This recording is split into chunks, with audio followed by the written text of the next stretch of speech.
नमस्कार। द देसी अड्डा पर आपका स्वागत है। मैं हूं राकेश तिवारी। देखिए, बिहार विधानसभा चुनाव की तैयारियों में जुटी एनडीए और महागठबंधन के रुख से अब ये साफ हो गया है कि सारण जिले के कई विधायकों पर खतरा मंडरा रहा है।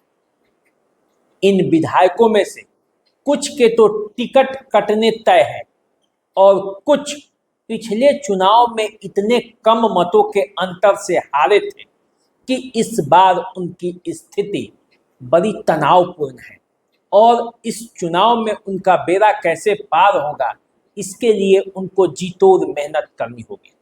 कहने का मतलब ये है कि सारण जिले के कई विधायक डेंजर जोन में हैं।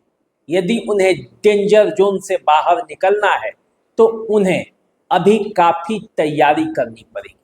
तो देखिए, आज हम बात ऐसे ही विधायकों के बारे में करेंगे और पूरे सारण जिले का जो पिछले चुनाव में 2020 के चुनाव में परफॉर्मेंस था उसका भी डाटा बताएंगे, आपको आंकड़ा बताएंगे और उन आंकड़ों को खंगाल कर आपको बताएंगे कि किस विधायक पर सबसे ज़्यादा खतरा है, कौन विधायक हैं जिनके नीचे से जमीन खिसकती हुई दिख रही है और कौन विधायक हैं जिनके टिकट पर खतरा मंडरा रहा है। तो चलिए बात करते हैं, सारण जिले की शुरुआत करते हैं। तो सारण जिले में कुल मिलाकर 10 विधानसभा क्षेत्र हैं। 10 विधानसभा जो क्षेत्र हैं उसमें से कई पर पिछले चुनाव में कड़ा मुकाबला हुआ था और कम वोटों के अंतर से प्रत्याशियों ने जीत दर्ज की थी। सारण जिले में जो 10 विधानसभा क्षेत्र है उसमें छपरा, एकमा, माझी, बनियापुर, तरैया, मढ़ौरा, गरखा, अमनौर, परसा और सोनपुर आता है।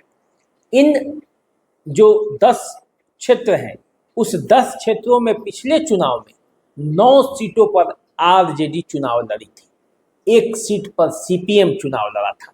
जनता दल यूनाइटेड 4 सीटों पर चुनाव लड़ी थी, 5 पर बीजेपी और 1 पर वीआईपी। आरजेडी को कुल मिलाकर 6 सीटें मिली थी, सीपीएम को 1 सीट मिला था, बीजेपी को 3 सीट मिला था, कांग्रेस, जनता दल यूनाइटेड और एलजेपी का खाता भी नहीं खुला था सारण जिले में।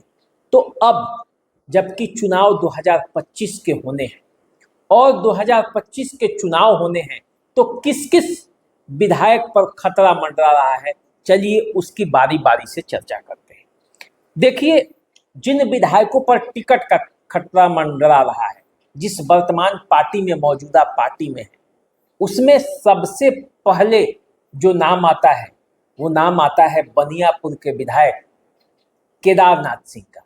केदारनाथ सिंह फिलहाल आरजेडी के विधायक हैं, लेकिन उनका पूरा परिवार पिछले लोकसभा चुनाव से ठीक पहले जनता दल यूनाइटेड में शिफ्ट कर गया है। रणधीर सिंह जो कि प्रभुनाथ सिंह के पुत्र हैं, वो जनता दल यूनाइटेड के महासचिव भी बनाए गए। तो ऐसे में आरजेडी जो है वो सबसे पहले केदारनाथ सिंह का टिकट काट सकती है और ऐसा माना जा रहा है कि बनियापुर में आरजेडी अपने लिए नए प्रत्याशी का चयन भी कर रही है, खोज रही है कि बनियापुर से कौन वो प्रत्याशी होगा जो आरजेडी के तरफ से टक्कर देगा केदारनाथ सिंह को। क्योंकि हो सकता है कि केदारनाथ सिंह को जनता दल यूनाइटेड इस बार बनियापुर से टिकट दे दे और उन्हें चुनावी मैदान में उतार दे। तो इसीलिए इस बार जो है वो पूरी तैयारी में आरजेडी भी है और इधर से जनता दल यूनाइटेड भी है। लेकिन अब ये समय पे पता चलेगा कि केदारनाथ सिंह आरजेडी छोड़ते हैं नहीं छोड़ते हैं, तेजस्वी यादव का क्या फैसला होता है ये परिस्थितियों पर निर्भर करेगा चुनाव के समय। तो चलिए उस समय तक इंतजार कीजिए, लेकिन केदारनाथ सिंह पर खतरा है। दूसरा जो खतरा है वो खतरा है मढ़ौरा के विधायक जितेंद्र कुमार राय, क्योंकि जितेंद्र कुमार राय आरजेडी के बड़े नेता हैं सारण जिले में और जितेंद्र कुमार राय के इशारे पर सारण जिले की राजनीति चलती भी है। लेकिन चूंकि आप जानते हैं कि सारण जिले की राजनीति में डायरेक्ट जो है हस्तक्षेप लालू परिवार का होता है। लालू यादव खुद यहाँ से एमपी रहे हुए हैं और इस बार के चुनाव में रोहिणी आचार्य चुनाव लड़ी थी और रोहिणी आचार्य जब चुनाव हार गई तो आरोप जितेंद्र कुमार राय पर भी लगा कि उनके विधानसभा क्षेत्र में चुनाव रोहिणी आचार्य आखिर हारी तो कैसे हारी, और जितेंद्र कुमार राय ने क्या खास प्रयास नहीं किया। तो एक नाम जितेंद्र कुमार राय का उस समय आया था। अब कहा जा रहा है कि जितेंद्र कुमार राय ने वो मैनेज कर लिया, अपनी बातों को पार्टी में रख दिया और ये बता दिया कि वे आरजेडी के सच्चे सिपाही पहले भी थे, चुनाव के दरमियान भी उन्होंने अपना जी जान लगाया और चुनाव के बाद भी अब भी वे राजद के सच्चे सिपाही हैं। लेकिन जिस तरह से रोहिणी आचार्य का उस समय बयान आया था उसको देखकर ऐसा लगता है कि हो सकता है कि जितेंद्र कुमार राय का टिकट कहीं कट ना जाए। अब कटेगा कि नहीं कटेगा ये तो परिस्थितियां तय करेगी और अंतिम समय में पता चलेगा। लेकिन जितेंद्र कुमार राय पर भी एक खतरा है, इस खतरे से उन्हें भी, इसका आभास उन्हें भी है, क्योंकि जिस तरह से आरोप उन पर लगे थे इसलिए जितेंद्र कुमार राय के टिकट पर भी एक खतरा है। अब आइए बात करते हैं उन नेताओं की जो पिछले चुनाव में बड़ी मजबूती से लड़े लेकिन बड़े कम वोटों के अंतर से जीते। इसमें यदि बात करते हैं तो सबसे पहले बात करते हैं छपरा की। छपरा के जो विधायक हैं सीएन गुप्ता बीजेपी के प्रत्याशी के तौर पर चुनावी मैदान में उतरे थे और 75,710 मत प्राप्त किए थे। 6,771 वोट से उन्होंने रणधीर कुमार सिंह को पराजित किया था। रणधीर कुमार सिंह प्रभुनाथ सिंह के पुत्र हैं और आरजेडी के टिकट पर पिछला चुनाव लड़े थे। 68,939 मत उन्हें आया था। तो सीएन गुप्ता जो पिछला चुनाव बड़ी मुश्किल से 6,000 से कुछ अधिक वोटों से जीते थे, उनके लिए एक चुनौती है। हालांकि रणधीर कुमार सिंह इस वक्त राजद में नहीं है तो इसीलिए उन्हें नए प्रत्याशी से हो सकता है कि सामना करना पड़े। सीएन गुप्ता 2 बार विधायक रह चुके हैं। छपरा के लोगों के लिए अब वो नए नहीं रहे, एंटी इनकम्बेंसी भी होगी। लेकिन परिस्थितियां हैं, परिस्थितियों में कौन कब जीतता है और कब हारता है, लोग गाली दे दे कर भी वोट देते हैं। आप बिहार की राजनीति में या देश की किसी भी राजनीति में आप चुनाव के समय में आप देखते होंगे कि भारी गुस्सा के बावजूद पार्टियों को उनके कार्यकर्ता, आम जनता वोट दे देती है। तो परिस्थिति क्या होगा, लेकिन सीएन गुप्ता पिछला लड़ाई काफी कड़ा मुकाबले में लड़े थे, इस बार देखिए क्या होता है। दूसरी बात करते हैं एकमा की। एकमा से आरजेडी के श्रीकांत यादव पिछला चुनाव जीते थे 13,927 मतों से, कोई बहुत बड़ा जीत का अंतर नहीं था। 53,875 मत प्राप्त हुए थे और वो भी तब जीते थे जब जनता दल यूनाइटेड की कैंडिडेट सीता देवी और कामेश्वर सिंह मुन्ना एलजेपी ने जो कैंडिडेट उतार दिया था, उन दोनों ने बड़े मात्रा में आपसी वोट एक दूसरे का काट लिए। जैसे कि सीता देवी को 39,948 मत प्राप्त हुए थे और कामेश्वर सिंह मुन्ना को 29,992 मत प्राप्त हुए थे। तो यदि दोनों के मतों को मिला दिया जाए तो जो जीत का अंतर है 13,927, वो काफी कम पड़ जाता है। तो ऐसे में इस बार श्रीकांत यादव के लिए चुनौती होगी, क्योंकि सीता देवी जो है वो जनता दल यूनाइटेड में जो धूमल सिंह की पत्नी है वो हैं, और कामेश्वर सिंह मुन्ना जो एलजेपी के उम्मीदवार थे। एलजेपी और जनता दल यूनाइटेड इस बार मिलकर यदि चुनाव लड़ती है वहां, तो स्थिति जो है वो श्रीकांत यादव की कमजोर हो जाएगी। तो देखिए श्रीकांत यादव को आरजेडी यदि टिकट देती है तो वे किस तरह से लड़ाई लड़ते हैं। अब बात कर लेते हैं तरैया की। तरैया जहां से जनक सिंह बीजेपी के प्रत्याशी के तौर पर चुनावी मैदान में उतरे थे और 11,307 मतों से जीत हासिल कर ली थी। 53,430 मत इन्हें मिले थे।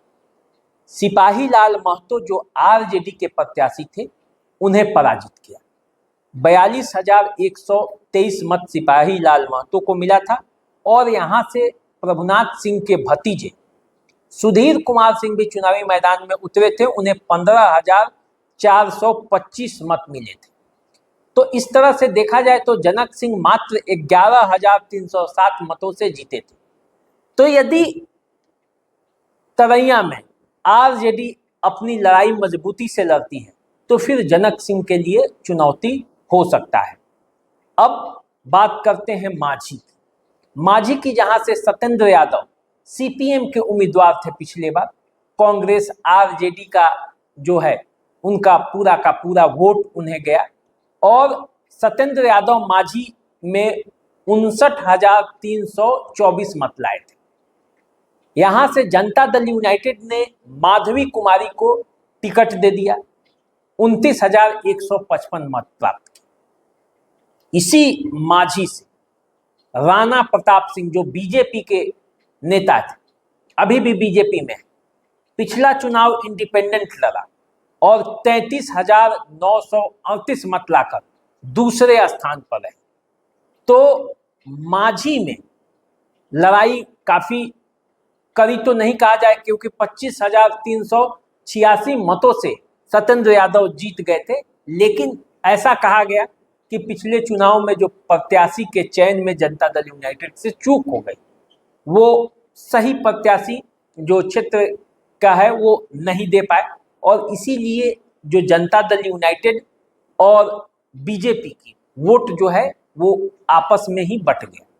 अब यदि आप बात करें 33,000 और 29,000 दोनों के वोटों को यदि आप प्लस कर देते हैं तो वो जीत के अंतर से ज्यादा था। तो इस तरह से मांझी में सत्येंद्र यादव के लिए भी चुनौती कम नहीं रहेगी। हालांकि वो 25,386 मतों के बड़े अंतर से जीते हैं, तो इसलिए उनका मनोबल ऊंचा रहेगा। इसी मांझी से रणधीर कुमार सिंह की भी दावेदारी है। वो प्रभुनाथ सिंह के पुत्र हैं, इस बार छपरा से चुनाव नहीं लड़ पाएंगे, क्योंकि बीजेपी के कोटे में यदि ये सीट है तो फिर छपरा से चुनाव लड़ पाना उनका संभव नहीं दिखता। तो ऐसी स्थिति में वे मांझी से चुनाव लड़ना चाहेंगे। अब टिकट मिलेगा नहीं मिलेगा ये आने वाले समय में पता चलेगा। बात कर लेते हैं अब बनियापुर की। बनियापुर से केदारनाथ सिंह आरजेडी के प्रत्याशी के तौर पर चुनाव लड़े पिछला चुनाव और 27,789 मतों से वे जीत हासिल किए थे। बड़ा जीत का अंतर था। कुल मिलाकर 65,194 मत उनको मिला था। वीरेंद्र कुमार ओझा यहाँ से वीआईपी के प्रत्याशी थे, उनको 37,405 मत मिला और तारकेश्वर सिंह जो एलजेपी के उम्मीदवार थे उनको 33,082 मत मिला। तो ऐसा माना गया कि वीरेंद्र कुमार ओझा और तारकेश्वर सिंह ये जो दोनों वोट हैं वो वीआईपी और एलजेपी का यदि साथ हो जाता है तो फिर केदारनाथ सिंह के लिए मुश्किल होगी, क्योंकि जनता दल यूनाइटेड और तारकेश्वर सिंह का वोट एक ही वोट है। लेकिन गेम अब यहां पलट गया है। यदि केदारनाथ सिंह आरजेडी छोड़कर जनता दल यूनाइटेड में आ जाते हैं तो फिर उनके लिए मतदाता भी बदल जाएंगे। नए मतदाताओं के साथ जो एंटी इनकम्बेंसी है केदारनाथ सिंह के साथ, कई बार लगातार चुनाव जीतते आए हैं, कई बार विधायक रहे हैं बनियापुर से, तो इसलिए हो सकता है कि मतदाताओं में एक गुस्सा भी हो। लेकिन अब जो गेम पलट रहा है बनियापुर में, उससे यहाँ की स्थिति काफी दिलचस्प है और बनियापुर की लड़ाई काफी दिलचस्प होगी। वैसे बनियापुर की लड़ाई सदैव दिलचस्प रहती है। अब जरा बात कर लेते हैं मरौदा की, जहां से जितेंद्र राय के टिकट पर भी खतरा की बात मैंने आपको बताई। जितेंद्र कुमार राय भी पिछला चुनाव कोई बहुत बड़े अंतर से नहीं जीते थे। 59,812 मत उन्हें मिले थे और 11,385 मतों के अंतर से वो जीते थे। यहाँ जनता दल यूनाइटेड अल्ताफ आलम को चुनावी मैदान में उतारा था और उन्हें 48,427 मत प्राप्त हुए थे। तो इस तरह से देखा जाए तो मढ़ौरा में जितेंद्र कुमार राय के सामने चुनौती बरकरार है। पहली चुनौती टिकट के लिए है और दूसरा टिकट मिल जाता है तो फिर जीतने के लिए। तीसरा जो अब आगे की जो बात करते हैं, अब आइए चलते हैं गरखा पर। गरखा जहां सुरेंद्र राम आरजेडी के प्रत्याशी के तौर पर पिछला चुनाव जीते थे, विधायक है वहां से, जीत का अंतर मात्र 9,937 मत था। 83,412 वोट इन्हें मिले थे। दूसरे नंबर पर भाजपा के ज्ञानचंद मांझी रहे थे जो 73,475 मत प्राप्त किए थे। यहाँ से मुनेश्वर चौधरी जो कि अभी जनता दल यूनाइटेड में है, वो चुनाव निर्दलीय प्रत्याशी के तौर पर लड़े थे और उन्हें हालांकि वोट उतना नहीं मिला। पूर्व मंत्री हैं, राजद के भी वो नेता रहे हैं, लेकिन उन्हें उतना वोट नहीं मिला। लेकिन कुल मिलाकर देखा जाए तो इस बार जो चुनौती है वो सुरेंद्र राम के लिए रहेगा, क्योंकि मात्र 9,937 मतों से वो जीते थे पिछला चुनाव। सुरक्षित सीट है, तो इसलिए देखना होगा कि गरखा की राजनीति कहाँ जाती है। अब आ जाते हैं अमनौर की। अमनौर जहां से कृष्ण कुमार मंटू बीजेपी के प्रत्याशी के तौर पर मामूली वोटों के अंतर से जीते थे। कड़ा मुकाबला था, 3,681 मतों से किसी तरह जीत पाए थे। 63,316 मत उन्हें मिला था और यहाँ से सुनील कुमार राय जो आरजेडी के उनके प्रतिद्वंदी थे, उन्हें 59,635 मत मिला। तो सुनील कुमार राय की दावेदारी मजबूत है और सुनील कुमार राय अमनौर में काफी मजबूती से चुनाव लड़ते हैं। तो इस बार कृष्ण कुमार मंटू के लिए चुनौती दे सकते हैं सुनील कुमार राय। शत्रुघ्न तिवारी भी चुनाव लड़े थे, उन्हें 7,493 मत मिला था। ये चूंकि बीजेपी के ही विधायक थे, निवर्तमान विधायक थे उस वक्त, और उनका टिकट काट कर कृष्ण कुमार मंटू को टिकट दिया गया था। शत्रुघ्न तिवारी निर्दलीय प्रत्याशी के तौर पर चुनाव मैदान में उतर गए थे। तो ये रहा अमनौर का हालचाल। अब आते हैं परसा। परसा जानते हैं, पूर्व मुख्यमंत्री दरोगा प्रसाद राय का वो गृह है। उनके पुत्र चंद्रिका राय यहाँ कभी आरजेडी के बड़े नेता होते थे, चुनाव भी लड़े, जीते भी, मंत्री भी बने।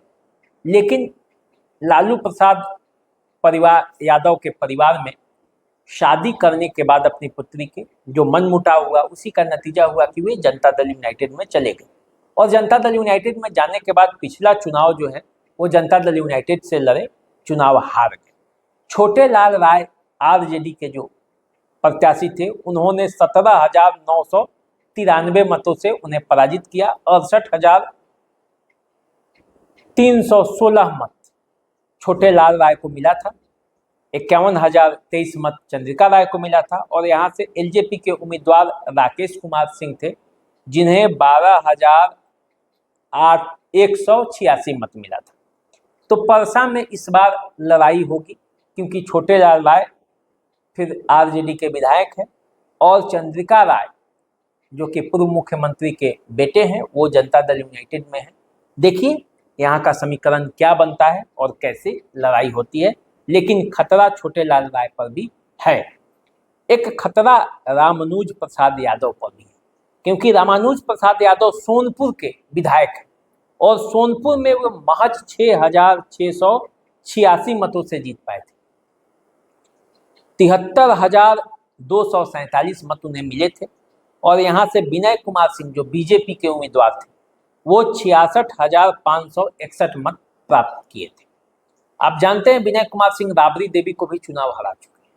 सोनपुर का ये इतिहास रहा है कि कभी विनय सिंह जीतते हैं, कभी आरजेडी जीतती है यहाँ से, तो कभी बीजेपी। एक बार आरजेडी, एक बार बीजेपी, एक बार आरजेडी, एक बार बीजेपी।